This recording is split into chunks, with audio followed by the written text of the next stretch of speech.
Basic Brewing Radio is sponsored in part by the American Homebrewers Association. The American Homebrewers Association invites you to choose your own brew venture. Join for 1 year and select a complimentary brewing book from Brewers Publications. Choose from more than 60 titles to match your brewing goals. Visit homebrewersassociation.org/basicbrewing to join the American Homebrewers Association and treat yourself to a new brewing book. Get offer details at homebrewersassociation.org/basicbrewing. homebrewersassociation.org/basicbrewing.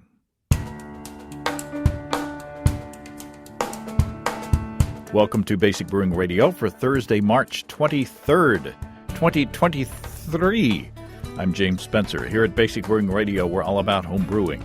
This week, Matt Giovanisci of Brew Cabin and I formulate a recipe for a dark mild. This time it's Matt's turn to brew. We also taste the Italian Pilsner that I brewed and he and I formulated. We also, at the end of the show, taste the Vienna lager that I brewed and Chris Colby and I formulated. If you want to support us financially, check out patreon.com/basicbrewing, and many thanks to everybody who's helping out in that way. If you go to patreon.com/basicbrewing, you can see a long list of stuff that you can access if you sign up as a supporter. Coming up next week, I'm planning to run the episode that I recorded in Hot Springs, Arkansas last week, my hometown.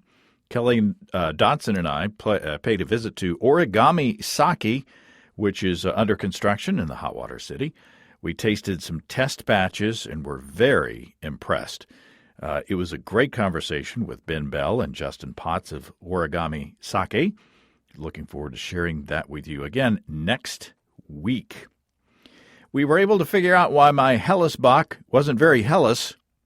The beer that Chris Colby and I designed was supposed to be golden, but what I brewed looks more like a brown ale. Well, I was like, what the hell is going on?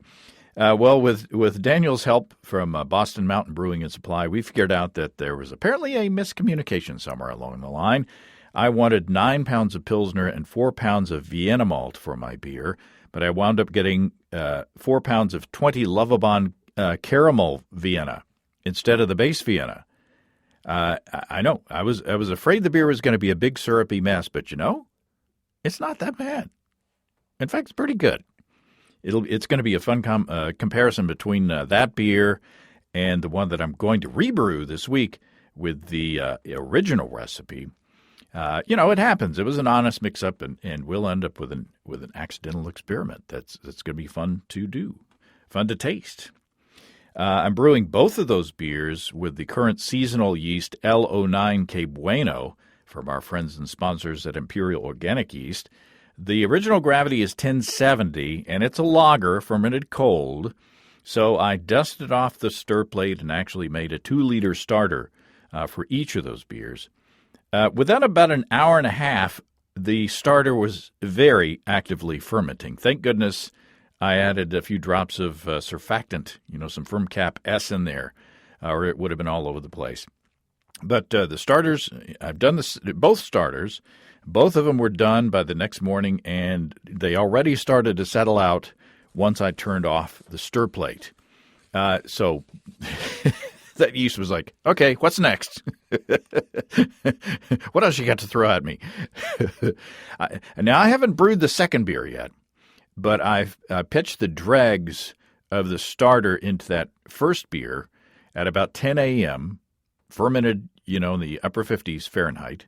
And by 4 p.m., yeast was swirling around actively and the airlock was bubbling. I did add some oxygen, about a minute's worth of oxygen at pitching time as well. So that's at lager fermentation temperature, So online yeast pitching rate calculators were telling me that, I should have stepped up that starter 2 more times. But that's crazy. Looking at the results, I'm wondering if I needed a starter at all. The first beer is in the keg and tastes very clean as far as the fermentation is concerned, which is what we're after. We love Imperial Organic Yeast. With 200 billion cells in each easy-to-open package, my stir plate is usually dusty. Now it's dust-free. Because I don't use it anymore to make starters for moderate gravity 5-gallon batches. And my airlocks are usually bubbling before bedtime. Ask your local homebrew store about Imperial Organic Yeast, and of course find them at imperialyeast.com. That's imperialyeast.com. And we thank Imperial for their support, as always. All righty, let's get with Matt Giovanisci of brewcabin.com and the Brew Cabin YouTube channel to plan a dark mild. Matt Giovanisci, welcome back to Basic Brewing Radio. Thanks again for having me. Very excited. You're getting to taste another one of my beers. Mm-hmm. It's the Italian Pilsner that we formulated a few weeks back, and I sent some to you, and I sent some to Chris as well. Mm-hmm. I sent you also the Vienna lager that Chris and I formulated too. So Chris tasted it earlier this week, the Italian Pilsner, and he liked it. No pressure. Good. No pressure for you to say that you think the same. But you've got one open in front of you, and I've got one in front of me. So what do you think? Does it meet the conception of what you were thinking? Be honest. Well, I will be honest. And first of all, it is, for me, 10 a.m. So little Italian breakfast. All right. So aroma wise, just before I even go in for any, taste, it smells awesome. Oh, it's got a lot of hop aroma, very, very Pilsner like. Yeah. Let me look at our notes. Hallertauer. Yeah. Now, when you used the malt, you just used Pilsner, right? Do you know what kind you used or brand? It was the Avant-Garde Pilsner. I mean, we put 6 ounces of hops in this thing, even though it's only 4.5% IBU, or sorry, not IBU, alpha acid. It's bitter, but not like Pilsner bitter. The hops were added 30 minutes into the boil, or 30 minutes before the end of the boil, and then after fermentation, a 3-day dry hop. So 3 ounces 85 grams in the boil, and 3 ounces or 85 grams dry hop. I really like it. Oh, good. It's got that it's got the hop punch that I really wanted in this. I will be honest and say that for me, at least, Hallertauer kind of has a very floral note to me, almost like soap. But I know it's not soap. I think I just associate that like floralness with bathroom soap because I don't go out into fields with a bunch of flowers often and sniff them. So lavender-esque almost? I would say yes, lavender-esque. So a little bit of grandma's bathroom for you. A little bit, yes. But would be perfect, like an Italian grandmother's bathroom. I'm in. Steve also used the word floral when we tasted it. We tasted it for the video side of things, and I characterized it as Pilsner Plus. Pilsner. Oh, yeah. Okay. So it's a Pilsner, but it's just got a little bit of extra, maybe a little bit of extra bitterness. And definitely more hop flavor. I don't get my nose doesn't work so well anymore, so I'll have to lean on you and Steve. I don't think mine ever did, honestly. But it's something I'm trying to work on. Yeah, I should go out into more fields and sniff flowers. There you go. For research purposes. I just don't. It's got to be a strong smell for me to actually smell it nowadays. So. But I'm happy with the beer. Do you think it fits the quote unquote Italian Pilsner style? I think so. Yes. Okay. Yes. I honestly would probably even go a little bit more bitter. Oh, really? Really? Or you could, or maybe do, whether it's adding more hops or just adding a more higher alpha acid hop, for maybe just the aroma side of things. And you could go maybe a little bit more on the American side if you wanted to in the aroma or the dry hop even. But I don't know. Yeah, I would say that it doesn't have like the classic Pilsner, American Pilsner that you would think of. I guess, like, isn't Budweiser an American Pilsner technically? Yes. So it's definitely way more bitter than that. It's definitely way more flavorful as far as the grain is concerned. It's definitely got more of like again, for lack of a better descriptor, just a grainier, Mm-hmm. I'm not going to go, I don't want to say malty because it's not malty. You know what I mean? It's just like it's not super sweet. It's not super sweet. It's not malty. It's like eating a wheat field or eating a barley field. Assuming, again, I don't go into barley fields and sniff them or eat them, but it's like it has that fresh grain, maybe bread character Mm-hmm. that you don't really get in those American, macro lagers. And I think the Huga, the L25 Huga from Imperial, did a really good job of brewing this cleanly. I don't get any, yeasty off character at all. No. I don't even get any corn with this. With Pilsners and some lagers, a little bit of DMS or a little bit of corny is acceptable for the style and sometimes desirable. I like, say, my cream ale to taste a little corny. Mm-hmm. But it's super clean with this. And I fermented it, it was a 1050 beer. I fermented it at 57 degrees Fahrenheit or around, 14-something C, with no starter, and pitched it cold and fermented it cold. And it was on the third day, it arose from the kegerator and went into the diacetyl rest. And, a couple of days later, it was, a couple of days later is when I dry hopped it. And then, a couple of days after that, I kegged it. So this is fairly quick. Yeah, well, it's been lagering for like 3 weeks. Okay. So, quick for a lager, I guess. Yeah. Traditionally. But it didn't need any more. It was ready to go. All right. Well, I'm glad you like the beer. And it's very good. We'll have the opportunity, if you're game, at the end of the conversation to taste the Vienna lager to see what you think about that. Of course I'm game. But it's free beer. But it's your turn to brew. And so you want to brew something pretty different. I do. So the story is very simple, but in the last couple weeks, I've been really – well, it hasn't been a couple weeks. I just had two really good examples of this style in the last 2 weeks. But I've been weirdly on this dark beer kick. And, during the height of all the pastry stouts and, barrel-aged stouts that were going on in my territory – I'm not a sweet person. I don't like things sickly sweet or like desserty sweet. And so I kind of avoided stouts for a long time, I like stouts, but like, traditional Irish stouts, drier stouts, low ABV. But for some reason this winter, I've been craving dark beers. And, so there was an opportunity. There's this brewery, which I mentioned earlier, Westbound and Down, and they make a beer. They made a beer called Inherited Wisdom, which was a British mild. And I had it and I loved it.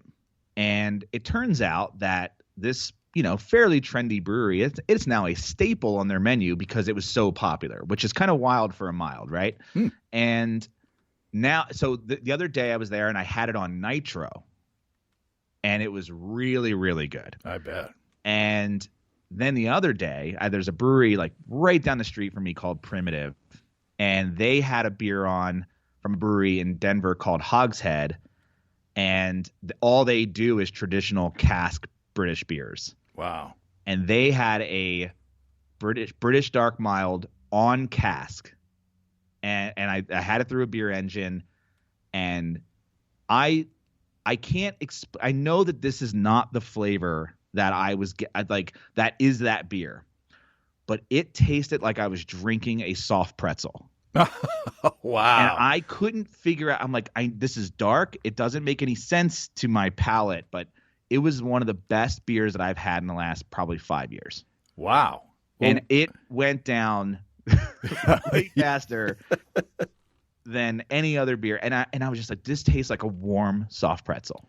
Well, when you think about it, you think of what a soft pretzel tastes like. You've got bread, and then you've got toasted bread on the outside. You've got that Maillard reaction, that toastiness going on. Yeah. So that makes perfect sense. And there's probably a malt syrup in there, right? Oh, I'm sure. There's probably a sweet glaze maybe for, to help with the darkening of the outside of the pretzel maybe. Yep. And you're toasting it at a high. I know like pretzels, they need a high oven because you want that outside to be brown, but the inside to be still fresh and white. Mm-hmm. And then you have I don't know where I got the salt from. It could have been the fact that it was served exactly at cellar temps, right? Because at Primitive they're, and even Hogshead, they're just like, it's very traditional the way they serve it, and they care a lot about the temperature. Maybe it was literally the water chemistry. Yeah, that's what I was going to say. Yeah, I don't know. It just blew me away. Wow. Blew me away. And I mentioned earlier I'm working on a video, and I want to serve a beer on cask at my house. So I'm like, originally I planned on doing a bitter, but I'm like, it's like it's still the tail end of winter, right? It's still winter for us here. We still have snow on the ground, but we're coming into spring, and I kind of feel like this is a good style for the time of year. It's like a good transitional beer. Sure. So that's kind of I wanted to give it a shot. Well, we'll describe this beer. I have in front of me the BJCP description of it. Yeah. But I want to hear what you think about it. What do you think it looks like? What do you think it smells like? What do you think it tastes like? I think it definitely. So the BJCP doesn't have a mild category; they just have a dark mild, which I don't know if that's a different style. What I've seen in my research and what I've tasted from some breweries is there's a lot of like dark stone fruit or dark dried fruit character. Fig and maybe raisin, but and date, but I did not get that in the sample that I liked, or the example that I liked.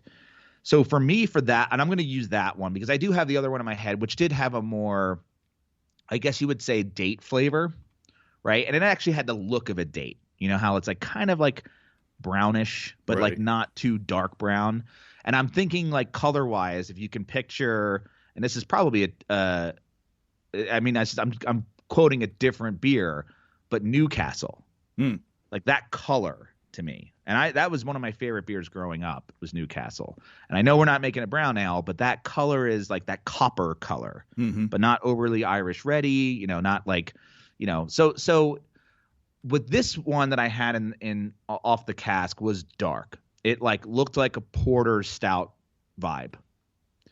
And it did not have, to me, those raisin dark fruit characters, those dried fruit characters. I'm sure it was there, but I didn't really get it. So the way that I'm kind of thinking about it is, how would I recreate, and I think all the things you said about a soft pretzel, how would I recreate that in a beer without going too far on the roast end? Because I don't want it to be coffee-ish. I don't want it to be chocolatey. I want it to be toasty. Right. Not roasty. Right.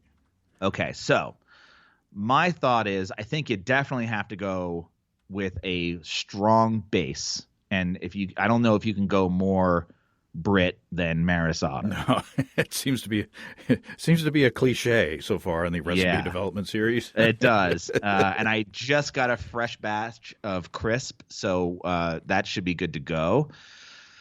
I think just for style purposes, I don't want to go, and we could start writing this down too, unless you just want me to. Let's start adding it. Yeah, let's open the software. Might as well while we're going along. All right, so I'm gonna add in just 10 pounds because I don't know where we're gonna sit yet, but I think we just got to do that now. 10 pounds is way too high, but anyway, I think for the sort of middle of the road to get that if there is any dark fruit character, I want to put a crystal malt in there, but I Mhm. don't want to go as high. I've seen recipes where they've gone up to 90 and 120, and I know that 120 can be a little, again, date raisiny. Right. I don't want to go that high. Yeah. So I'm gonna go with a 60. It was what I was thinking, 60. Well, my old standby recipe back in the day for a pale ale, like my Amarillo ale, was 10 pounds of American two-row and 1 pound of 60 Lovibond Crystal. Oh, And that just gave me kind of a orangey coppery color. yeah. So Which I think is to start. Are you saying that's a good thing, or what are you saying? I would go higher. You mean in Levibon on Yeah. the crystal malts? Yeah. I would Like go 90? At least a 90, I think. Because if a pound of 60 Lovibond in a 5%, 5-gallon beer, if it only gave it kind of an orangey, orangey coppery color, unless you want to, I don't know how dark you want to go, though. I want to go dark. So Okay. I'm thinking that could just be, you have the Maris Otter as your base. You have 60 to 90 as your middle.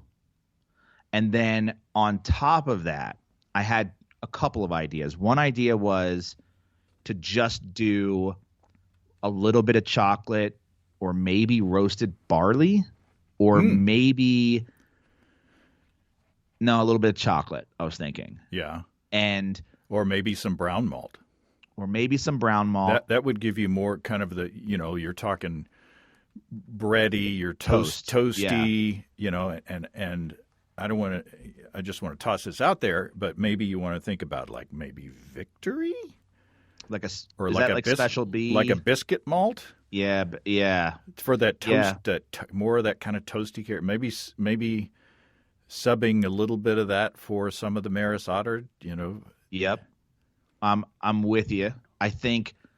Do you think? Because we can always get color with a dehusked sort of dark malt. Like I have some Midnight Wheat. I have some Black Prince. Black Prince. Yeah, I have some. What's the other one?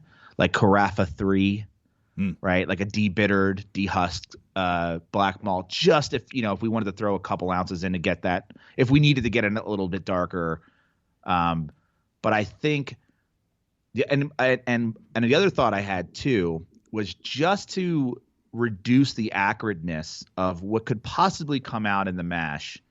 I was thinking about whatever dark malts I would add at the end of the mash. And not do a full mash with them, and just kind of like just to get that color, and then Right. Pull it. Right. So just that was another thought I had too. So what I'm going to do, let's add. So what did you say 90 gave you? Like flavor wise? I think Steve would usually use 90 Lovibond Crystal. Mm-hmm. I think it gives you just more. Obviously, a deeper color. Yeah. Maybe a bit more malt sweetness. Not a whole lot. Depending on how much you add. Mm-hmm. Now, what's the difference? And this is where I'm a little bit out of my wheelhouse. There's a difference between a British crystal than it is American crystal. Have you ever heard that before? Oh, I'm sure every manufacturer has. Yeah, so I'm wondering. Different. Yeah, so I'm trying to think of what my local homebrew shop's gonna have. He's probably gonna have. I'm just gonna put in Brice 90 Levibon. Mm-hmm. And I'm gonna put in we're gonna have to adjust poundage here. I'm just gonna put in 1 pound, just get us going. And yes, that gives me an orange color, an SRM of about 11. Now, as far as like the toasty dark malt, I don't know. Do you think? I've seen a lot of recipes with chocolate. I worry about the coffeeness. I like brown malt. Brown malt For this kind of a thing, I think. And would you say brown malt? Would you say that would impart that like biscuity character or that like toasty character? Yeah, I think it would be leaning more toward toasty than coffee or chocolate. Mm-hmm. To me, it's kind of an in between, where it's not been roasted enough to where it gets those really dark characters. Well, what's interesting is like the 90 Levibon, obviously crystal malt. Brown malt is only 51 Levibon. Really? Yeah. That's at least the crisp version of it, yes. Huh. So I'm wondering if we don't put a crystal malt in there and we just do the brown malt, and that gives us the toasty middle.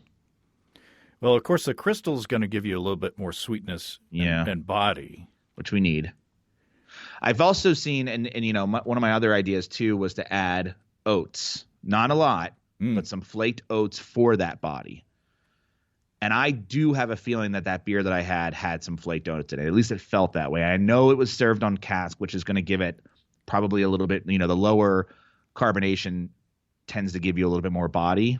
At least that I found.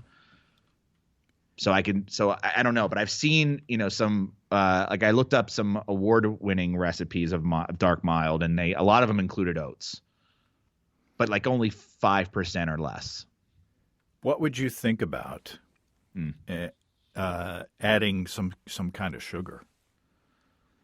Because if you read the books by Peter Simons, a lot of in fact, almost probably all of the brewers, the traditional British brewers added sugar, to their malt. And part of that was, because maybe sometimes they weren't so good at malting. Right. But, I don't know. I'll just throw that out there just for you to think about. You may want to, it may counteract your, depending on what kind of sugar you are using, it might counteract your wanting to have, body in the beer. It might, dry it out a little bit. I don't know. Yeah. Yeah, that's true as well. And because it wouldn't be the sugar left over from like a crystal malt, which would give you that body, right? Right. Now I'm kind of like thinking, what are toasty malts versus roasty malts? Well, what would be like Biscuit and Victory, I think, have been categorized as being toasty. I like the idea of Victory. I think smells like napalm sometimes, but that's something else. That's something else now too. Especially in the morning. Yes. Victory malt is it's a really interesting one because it's not going to give us any color. It'll give us some color, but it's really I like the idea of it kind of sitting in the middle. Mm-hmm. I have had Biscuit or like Victory malt. I think I want to do the 90 and the Victory together, and that sits in the middle. Okay.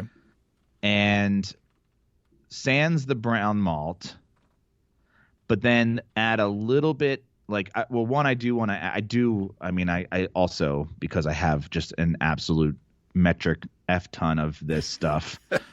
Sorry. I want to add some oats, but I definitely want to keep it low. I don't want to go too high with it. Probably just maybe a half pound or 8 ounces, Yeah.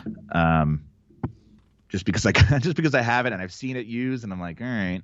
Now, I definitely need it to be darker because we're not even in the style guidelines if we were to just use a pound of Crystal 90 and a pound of Victory. And I brought the Maris Otter down to 8 pounds. You might want to think about, and this may sound counterintuitive, but black patent. Yeah, I've seen recipes online that have used that. Now, why would you say that over maybe even like a roasted barley? Well, I mean, maybe not over the roasted barley, but the black patent in our tasting, I mean, it's been criticized in the past as being acrid. Yeah. But it's not. It's in Right. the tastings that we've had, Black Patent actually adds a little bit of sweetness. I think it's just called black malt now. Oh. They got rid of the patent word. I think I just heard that. I don't know why. Well, it's a hangover from the fact that it was patented. I think the process that they used to make it was patented. Oh, maybe. So. Yeah, maybe a statute of limitations have Beck. Black royalty free. Yes. It's been 72 years. But I mean, you might want to think about that. Say instead of like a debittered malt, which would tend to add just more color and not a whole lot of flavor.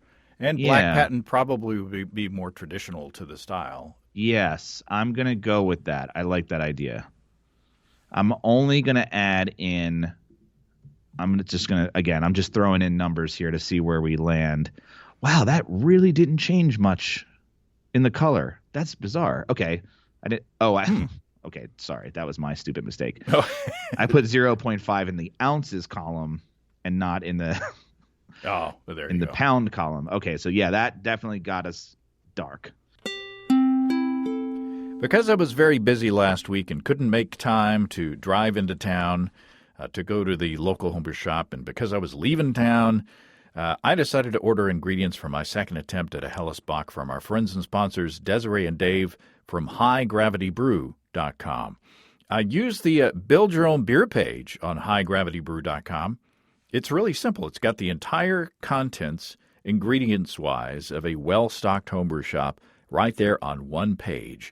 You scroll down, you go through the base malts, you go through the specialty malts, you go through the hops, you pick everything, and as you pick your ingredients and add them to your cart, the running total is visible at the bottom of the page at all times. I chose to have the grain milled together, and it came to the house in one bag, ready for the mash tun. And I got timely updates from HighGravityBrew.com on the status of my order and when to expect it at my door. While you're on HighGravityBrew.com, of course, you can check out the Warthog systems and controllers and other electric setups that are designed to take the pain out of propane. And if you use the code EBC75BB, you can save $75 off your Warthog electric purchase. That's at family-owned and operated HighGravityBrew.com. That's HighGravityBrew.com. Now, what gravity are you shooting for? Because, the mild is going to be a sessionable beer. And so 10 pounds of base malt is going to be way too much, I think. Yeah. So I dropped it to 8. I think I got to drop it a little bit lower because we're sitting at 5% right now. Yeah. And you're not going to get anything from the black malt, or you might get a little bit from the Victory. Mm-hmm. Definitely. So I'll drop this to 7. Let's see where that brings us. That brings us down to 4.5. And it actually, interestingly, and I'm okay with a little higher gravity on this, to be honest. I would like it to get down to 4 if possible, but it makes our percentages dead even. Oh. So it would be 70% Maris Otter, 10% Crystal 90, 10% Victory, 5% Black Malt, and 5% Flaked Oats. Ooh, I like that. You like that? Yeah. And we haven't added in yeast yet, so I'm wondering, and we haven't added in a mash profile, so that should drop. It could drop the, if our yeast is a low attenuating yeast and we mash a little bit higher to get more body and more sugars out of it, I could also drop the 4.5 maybe down to 4. So as far as hops, the only thing I've seen use, and I think just going traditional EKG or East Kent Goldings and Fuggle, but I just like EKG. Mm-hmm. You can't really go wrong. And from what I've read, you don't really want it to be bitter at all, 20 IBUs max. And for my system, so, obviously I'm at high altitude. I am my hop utilization is much lower than most places. So I'm probably going to have to go 1.5 ounces to maybe even 2 ounces. Nope, 1.5 ounce at 60 minutes. That's probably what I'm going to do. And no other hops. And no other hops. Yeah. And I might even switch it to a first wort. I might even do that. I kind of always do that. So I'm like, why not? What the hell, you know? If it makes it easier. Makes it easier. Helps prevent boil over sometimes. Yeah. You know. It does jack up the IBU a bit, obviously, because you're adding it a little earlier, but I don't know. I don't know about that one. I might just do regular. I've never done regular. Always had to do something different. All right. So that brings us right in line to 20 IBUs at 1.5 ounces of East Kent. Although, again, if you're not at high altitude, probably 1 ounce would do you well. As far as yeast, I happen to have a packet of Imperial Pub. Oh, well, there you go. I kind of feel like that, you know, I don't need to overthink that one. And no starter this time. Oh, I'm definitely doing a starter. What? I am all. What? I know. I'm only doing a starter because I happen to have this packet of yeast for a while. So I can look at it. I don't know. I wouldn't do a big starter there. Maybe just like 1 liter. Well, I'll default this to you. How old is the yeast? Oof. Well, so I told you that I've been procrastinating on this video about making it ordinary bitter. So I've had it, I mean, definitely before the holidays. So we're already in March. I'm thinking it's... Yeah. You might just make I'm sure it's fine. I'm sure it's fine. Here's the other thing. We could stress it out a bit and get some fruity esters from the yeast. But I don't know if we want the fruit. You don't want it to overpower the toast and biscuit and right. Especially if I'm going for like a soft pretzel vibe. Right. I don't want fruit on my pretzel. It's not Annie Ann's. Gust extra. Yeah, I don't know. I don't know what people are doing nowadays with their soft pretzels. Yeah, you might want to do like a 1 liter starter. Yeah, I would go. As proof of life, just to kind of like make sure it's still happy. Exactly, and I'll say that just adding that yeast dropped it by 0.2% or 0.2 percentage points of ABV. So now we're down to 4.3. Oh, interesting. And I definitely want a medium body. I'm going to go with a 154 degree sack rest for 60 minutes. I want to see. That brings us down to 4.2. So, yeah, that makes sense. Sounds good. And then are you gonna ferment it in a primary fermenter and then rack it into your firkin or your cask? Yeah, so my thought was this, and we can talk a little bit about water chemistry too, although I'm not 100% sure where I want to land on that. Because, again, if we're talking about that saltiness, I don't know. But, yeah, so my plan was I was going to bottle condition a few, maybe 6 bottles, like a 6-pack, from the fermenter and add, a little carbonation tab. And I'll send those to you so that they'll be conditioned, bottle conditioned in some way. Right. And then, I was thinking about taking the rest of it since I have what's called a pin that's 4.5 gallons. So, I don't think 6-pack is a half a gallon, but I could give you that would be enough for the pin, and I would serve it on cask relatively fast. So here's my thought was this too. I could technically do this tomorrow and ferment it very quickly, bottle it, let it condition for a couple of weeks and send it over to you because this style is supposed to be fresh. Right. Mild apparently is the name of the freshness of the beer. Well, unless you have a rebreather on your cask. Of course I do. But I'm not I bought all the friggin' gadgets, but I do have a breather. I even have a. So I look. The plan was I have a glycol chiller in my system, and I only use two. It has three. It can glycol 3 fermenters, but I have one that doesn't. I don't use. I only have 2 fermenters, and so I was thinking I could glycol chill the pin at exactly 50 degrees or 55 degrees and put a breather on it. And so I could have this on cask all the time and just roll it up, put it on a cart and roll it up to my my glycol chiller whenever I have it. But I think it would be more fun to try to kill the keg in a single night. Yeah, you'd have to. Boy, now's my opportunity to be judgy, but not by myself. I'd have to invite. Yeah, and that's my problem. Is I the reason I asked that question is because I just have all these beers on tap, and I like brewing, and I just can't drink them that fast. Yeah. So I need to have people over. Was the problem. So that means that you would have to like coordinate shipment and I could be ready to record the next show at the drop of the hat so that we can time the sampling of the beers or whatever. Yeah. So I think that would be interesting to try to get it as like the freshest possible version, especially while it's still cold out in the shipping would be a little bit easier. Yeah. Yeah. And we got to say that if you're a home brewer who bottle conditions your beer, you are making real ale.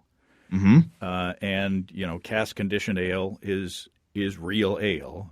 It's carbonated in the cask, and if you want to be strict about it, once you pound the bung or whatever once you tap that keg, sure.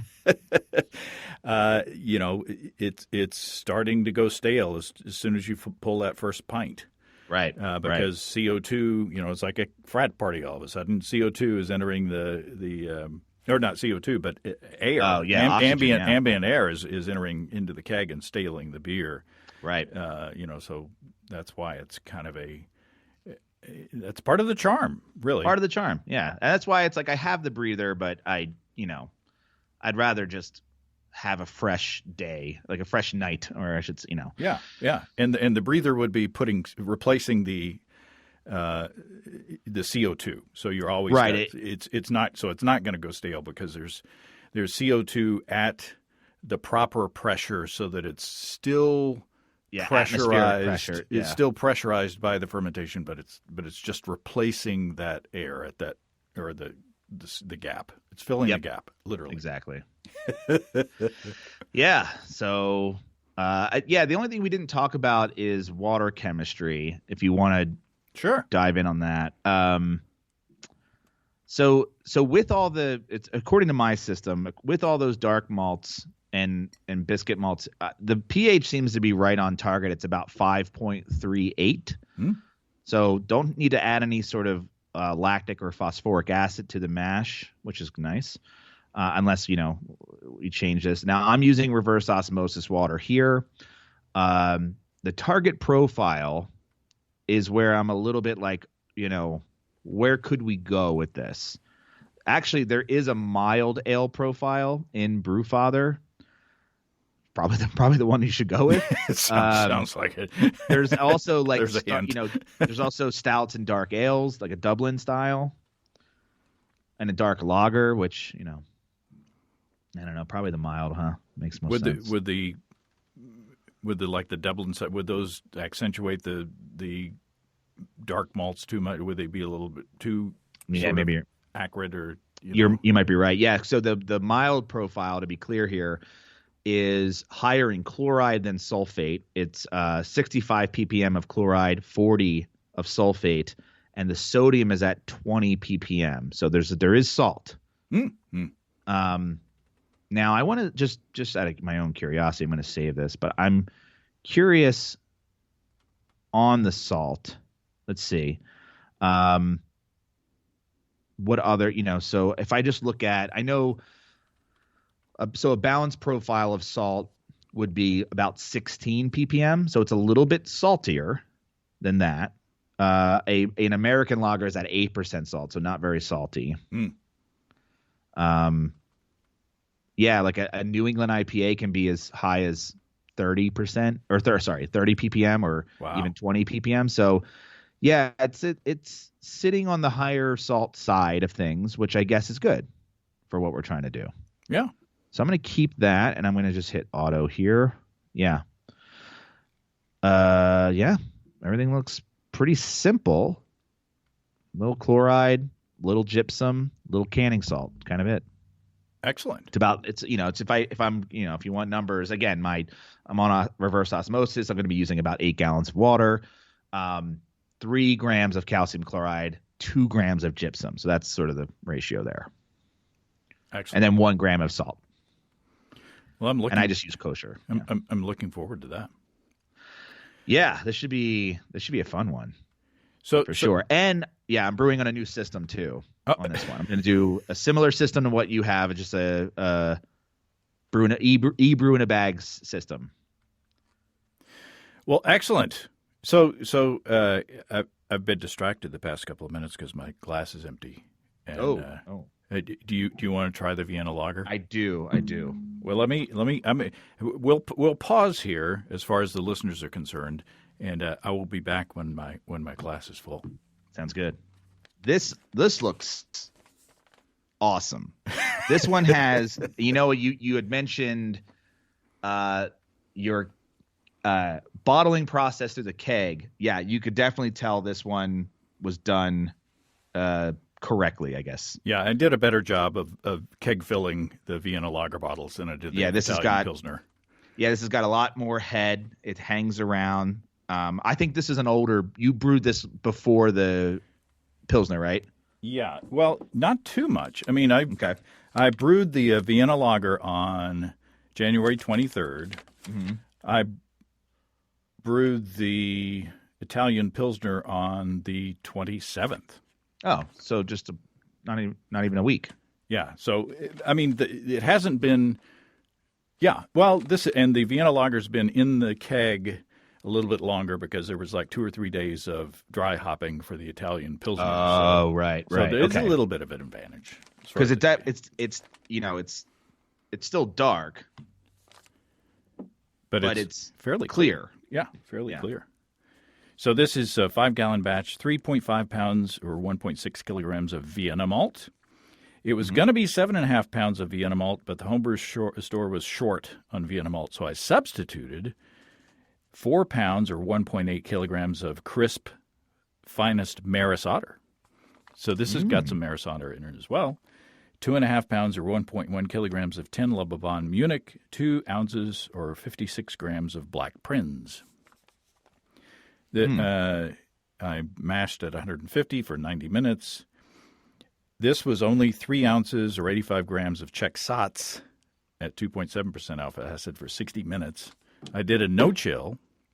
So while it was at the end of the boil, I just racked it into my little plastic jug and set it down in the basement where it chilled down to essentially my basement and the kegerator were at the same temperature. So it chilled down to lagering temperature. Wow. I pitched cold down there. I pitched a packet of L25. You pitched a pack of pickle. That's right. L25 Huga, no starter. Started at 10:51, finished at 10:08 for an ABV of 5.6%. 5.6. Yeah. Wow. So this is like 4/10 of a percentage less alcohol than the Pilsner. Mm-hmm. But so what do you think of this beer? The nose is very good. It's very it's got that. Now, remind me, you said it was Maris. There was a little bit of Vienna. Was there any crystal malts in this? No. There was 3.5 pounds of Vienna, 4 pounds of Maris Otter, and again, it was supposed to be 7.5 pounds of Vienna, but I substituted. 2.5 pounds of 10 Lovabond Munich, and 2 ounces of Black Prinz. So no crystal. And what were the hops you used? Just Czech Sats at 60 minutes. And then no chill. So I really want to try no chill. That sounds like an easy brew day. it is. I love it. And the Hellesbach is going to be a no chill as well. And what is that? Have you noticed anything with?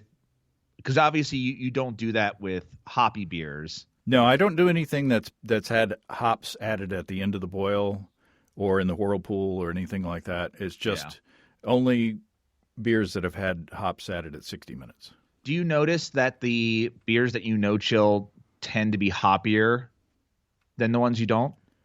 No. I mean, I haven't done a side by side. Maybe that'd be a fun episode, but yeah, I haven't noticed. You know, like this beer is not super overly bitter. No. No, I think that I mean the biggest advantage is that I don't waste a lot of water. Right. Yeah, right. And it's just more time. And I well, I mean, you know, the next morning I've got to, you know. Oh yeah, you got more work in the next day. The next morning I got to sanitize the fermenter because I don't ferment. I guess I could just pitch yeast into the no chill thingy, but it seems like that would be harder to clean up because there's krausen in there and there'd be residue and right. So, and I don't. Some no chill brewers will hold on to that chilled or naturally chilled unfermented wort for a long period of time. Huh. I'm a little scared of, you know, as we mentioned on the show, botulism. Sure. You know, things like that. So I just do it the next morning, the next day. Yeah. Get the yeast pitched before anything else can take hold. Yeah. So what? So what do you think? What are your impressions? Okay, so I'm drinking this from the color, and I'm thinking amber ale, right? My vision is not connecting with the. If I have to close my eyes to drink this beer, I feel like because it's so clean, and like I don't get a lot of like what I expect to get from looking at the glass is like the crystal malt, sweetness or sort of a toastier or roastier character, but I get none of that. It looks amberish, but I don't get what my brain associates amber beer with. And I guess that's the point of an amber lager, right? Of like it's a lager, and I'm like trying to pull out notes of roastiness or even like fruit, or it's none of that. It's just so clean. Yeah. Well, good. And spicy too. I guess that's the hops. Yeah, probably. It would have to be. But the Huga did a really good job. And again, this started out at 1051. I didn't do a starter.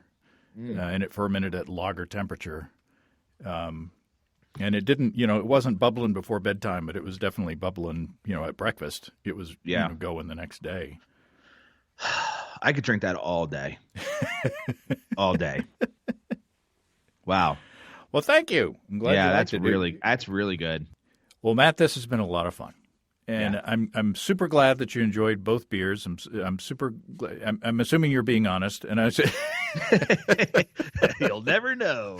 Well, Chris Colby liked them both, so I'm sure he's honest. Oh yeah, he's honest. But no, I'm kidding, of course. But I'm super glad that you enjoyed them.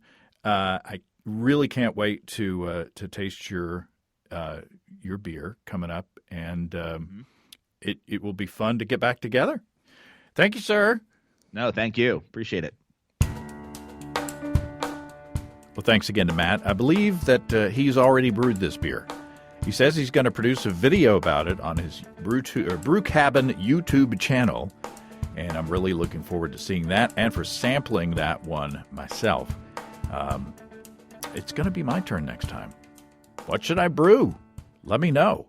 I think it's my turn. It's going to be my turn both with Matt and Chris. So, let me know if there's a springtime beer that you'd like to hear us talk about and brew. If you have brewing questions in the meantime, show suggestions, or just want to say howdy, write to james@basicbrewing.com, or just fill out the contact form on basicbrewing.com, and please don't forget to tell us where you're from. Check out our mobile-friendly shop at basicbrewingshop.com. Thanks to everybody supporting us through our Patreon page. Special goodies coming your way. Check that out at patreon.com/basicbrewing. It's all until next time. Till then, thanks for listening, everybody. I'm James Spencer. Production help for Basic Brewing Radio and our website is provided by Kelly Dodson. Basic Brewing Radio is a production of Active Voicing. We'll talk to you next time, everybody. In the meantime, stay well and stay tuned. So long.